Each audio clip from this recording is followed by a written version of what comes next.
Hello everyone, मेरा नाम राहील और आप इस वक्त कोड लैब यूट्यूब चैनल देख रहे हैं। सबसे पहले इस वीडियो को लाइक करें, मेरे चैनल को सब्सक्राइब करें और आने वाली तमाम वीडियोस अपने फ्रेंड्स एंड फैमिली के साथ जरूर शेयर करें। इमेजिन करो कि आप बैडमिंटन की एक गेम खेल रहे हो और स्कोर चल रहा है 1-7। आपके पास आपका एक दोस्त आता है और वो आपसे पूछता है कि यार स्कोर क्या चल रहा है। आप उसे शर्मिंदगी के साथ स्कोर बताते हो 1-7 और आप फेलियर सा महसूस करते हो। वो कहता है कोई नहीं यार, खेलता रहे, और वो वहां से चला जाता है। जब गेम खत्म होती है तो वो दोबारा आपके पास आता है और आपसे स्कोर पूछता है और आप कहते हो मैं सिर्फ 2 पॉइंट से हारा हूँ, मेरा स्कोर था 8-10। अब यहाँ पे आपके इमोशंस में एक सडन शिफ्ट देखने को मिलती है। बेशक आप हारे हो, लेकिन आपका एक पॉजिटिव एटीट्यूड था। लेकिन ऐसा हुआ क्यों? आप हार के भी अच्छा क्यों फील कर रहे हो? वेल, यहाँ आपको अपनी प्रोग्रेस दिखी, इसी वजह से आप यहाँ पे हार के भी फेलियर नहीं मान रहे, क्योंकि आपको पता है कि आप और बेटर कर सकते हो। जबकि नॉर्मली हमने देखा है कि एक आम इंसान खुद को एक लूजर ही मानता है और फिर वो कभी ट्राई ही नहीं करता है। ये तो हमारी लाइफ का सिर्फ एक इंसिडेंट था। ऐसे बहुत से इंसिडेंट हमारी लाइफ में होते हैं जिनसे आप बहुत परेशान और कंफ्यूज हो जाते हैं और हमें गाइडेंस की जरूरत पड़ती है। यही गाइडेंस हमें अंकुर वारिको की एक फेमस बुक से मिलती है। इस बुक में कन्वर्सेशन होती है एक टीचर की उसके कंफ्यूज स्टूडेंट से,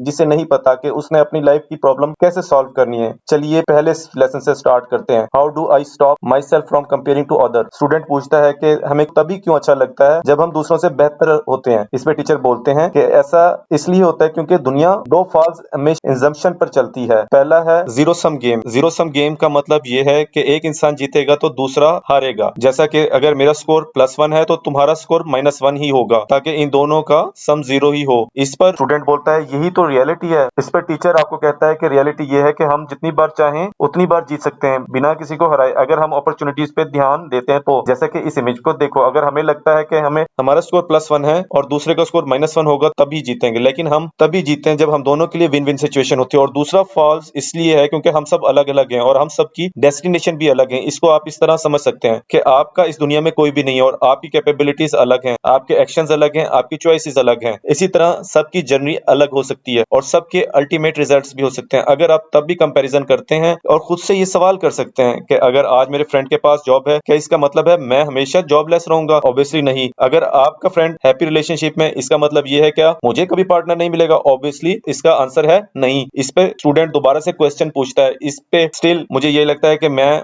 फिर नहीं जीत रहा। इस पर टीचर का कहना है कि ये सब इमोशंस का खेल है। अगर तुम्हें बुरा फील हो रहा है तो खुद से सवाल करो, अगर मेरे दोस्त के पास अच्छी जॉब है तो मैं इससे पाने के लिए मैं क्या एक्शन ले सकता हूँ, इससे तुम्हारी लाइफ अच्छी हो जाएगी। इससे स्टूडेंट इस बात पे मुत्तफिक होता है कि दूसरों पे ध्यान देने के बजाय हम खुद पे ध्यान दें और मेहनत करें। ठीक है, ये तो होगी कंपेयर करने की बात, लेकिन मुझे एक और इंपॉर्टेंट चीज पूछनी है कि मैं ठीक से फोकस क्यों नहीं कर पाता और बहुत आसानी से डिस्ट्रैक्ट हो जाता हूँ। इस पे टीचर जवाब देते हैं हम डिस्ट्रैक्ट इसलिए होते हैं कि हम जो काम कर रहे होते हैं उससे ज्यादा इंटरेस्टिंग हमें कुछ और मिल जाता है और इसीलिए हम अपना फोकस खो बैठते हैं। लेकिन अगर मैं कहूं कि ये नॉर्मल ह्यूमन नेचर है और तुम्हें इससे भागना नहीं चाहिए, इस पे स्टूडेंट शॉक्ड हो जाता है। लेकिन ये तो गलत है ना। टीचर इसके रिप्लाई में कहता है कि टाइम वेस्ट करना और इधर उधर की बातें सोचना तुम्हारे शेड्यूल का ही पार्ट है, क्योंकि हमारी बॉडी को पता होता है कि मेहनत करने के बाद हमें रिवॉर्ड मिलेगा। स्टूडेंट, क्या इसका मतलब है क्या हमें खुद को रिवॉर्ड देना चाहिए लेकिन हमें टाइम वेस्ट करने का रिवॉर्ड अर्न करना पड़ेगा, वो भी सारा दिन मेहनत करके? नहीं तो आप अपने माइंड को गलत तरीके से ट्रेन कर देंगे। स्टूडेंट का अगला सवाल आता है, मुझे कैसा पता चलेगा कि अब मैंने इतनी मेहनत कर ली है कि मुझे ये रिवार्ड मिल सकता है? टीचर, इसे आसान करने के लिए तुम प्रोमोडोरो टेक्निक यूज कर सकते हो। ये एक साइंटिफिक टेक्निक है। इसके मुताबिक हम टाइम को 2 पार्ट्स में डिवाइड करेंगे, 25 मिनट काम और 5 मिनट ब्रेक, और यही साइकिल 3-4 बार हमें रिपीट करना है और फिर हम एक लंबा ब्रेक अर्न कर सकते हैं और वो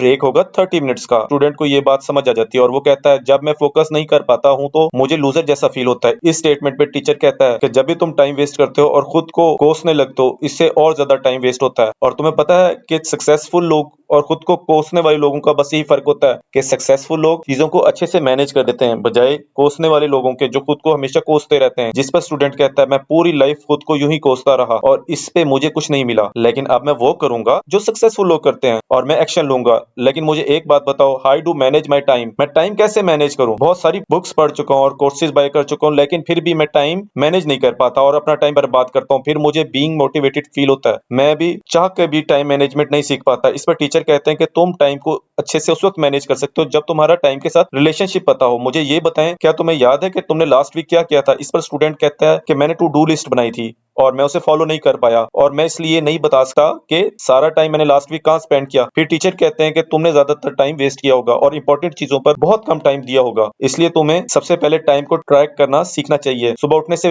रात सोने तक तुमने क्या क्या किया है इस सबको रिकॉर्ड करो और इसे कम से कम 10 दिन तक करते रहो। जब तुम टाइम को रिकॉर्ड करने लग जाओ तो खुद से 2 सवाल करो कि तुमने सब कुछ किया, जो भी किया ये क्यों किया और आज दिन भर में ये सारे काम करके तुम्हें कैसे फील हो रहा है। जब तुम खुद से ये सवाल करोगे तो तुम समझ जाओगे कि तुम्हें क्या चीजें बदलने की जरूरत है। हाँ, देखो हम टास्क को 4 पार्ट्स में डिवाइड कर सकते हैं। Not important, not urgent. दूसरा not important, not urgent, not urgent, not important, urgent and important. हम इसे एक एग्जांपल से समझते हैं। सपोज अगर आपको एग्जाम के लिए पढ़ना है तो अर्जेंट एंड इंपॉर्टेंट। फिर आपको एक और टास्क मिला है रिसर्च पेपर तैयार करने के लिए, ये आपको अगले हफ्ते सबमिट करवाना है, ब्लू वाले पार्ट में आएगा, नॉट अर्जेंट बट इंपॉर्टेंट। इसलिए तीसरा पार्ट अगर आपको बाल कटवाने क्योंकि कल आपके घर में फंक्शन है तो ये आएगा अर्जेंट बट नॉट इंपॉर्टेंट। अगर आपको सोशल मीडिया यूज करना है, not urgent and not important वाले येलो कोऑर्डिनेट में। अब प्रोडक्टिव रहने के लिए सिर्फ एक ही तरीका है कि जितना ज्यादा हो सके उतने 25 मिनट के प्रोमोडोरस सेक्शन इंपॉर्टेंट और अर्जेंट वाले सेक्शन को दो। इस पे स्टूडेंट कहता है कि ओके मैं टाइम मैनेजमेंट वाले सेक्शन को सीख गया। ग्रोथ माइंडसेट क्रिएट करने के लिए 3 मेथड्स हैं। पहला ये कि तुम दूसरे लोगों के साथ टाइम स्पेंड करो जो तुम्हारे साथ बिल्कुल भी नहीं है और उनका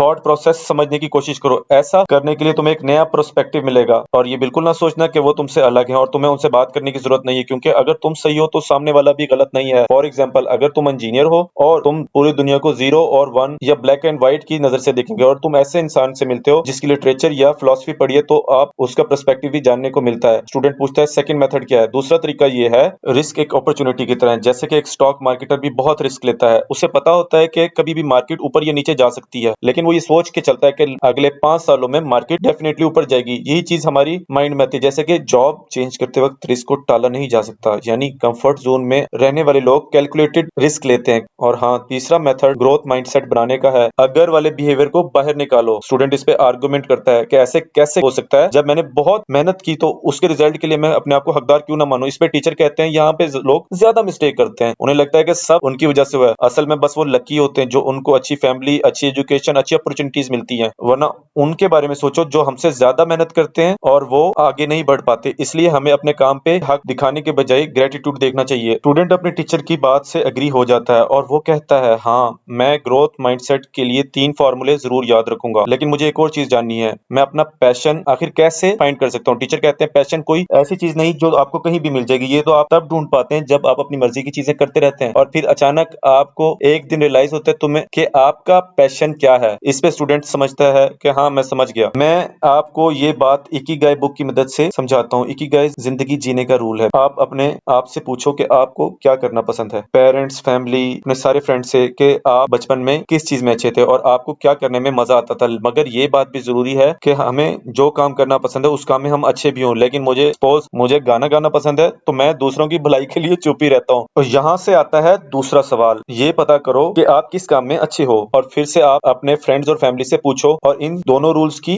लिस्ट बनाओ। और फिर आता है तीसरा पॉइंट, यानी ऐसे कौन से काम हैं जिससे दुनिया का भी भला हो रहा हो। इसे हम एग्जांपल से समझते हैं। जैसे कि एक आर्टिस्ट अपनी म्यूजिक या आर्ट से पूरी दुनिया को एंटरटेन कर रहा है और पूरी दुनिया को अच्छा फील भी करवा रहा है, और सपोज करें कि दुनिया को इस चीज की जरूरत भी है, और इमेजिन करें आप इस काम में अच्छे हैं और आप दुनिया को खुश भी कर पा रहे हैं। और सबसे इंपॉर्टेंट और लास्ट पॉइंट वो है मनी। सपोज अगर आप 3 पॉइंट कवर कर भी लिए हैं और आपने मनी नहीं क्रिएट की, यानी कि पैसा नहीं क्रिएट किया, तो लास्ट पॉइंट जो है उसको क्रिएट करने में आपको ज्यादा टाइम नहीं लगेगा। सबसे इंपॉर्टेंट ऊपर के 3 पॉइंट्स कवर करने में ज्यादा टाइम लगता है, उसके बाद आप 4th पॉइंट सबसे इजीली कर सकता है, मतलब मनी जनरेट कर सकते हैं। और इसलिए स्टूडेंट को सबसे पहले अपना इकिगाई ढूंढना है, मतलब वो काम जिसमें उसे मजा आता है। तो आपने इस चीज की हमेशा ख्याल रखना है। अगर आपको ये वीडियो पसंद आई है तो आप इस वीडियो को लाइक करें, मेरे चैनल को सब्सक्राइब करें और आने वाली तमाम वीडियोस अपने फ्रेंड्स एंड फैमिली के साथ शेयर करें।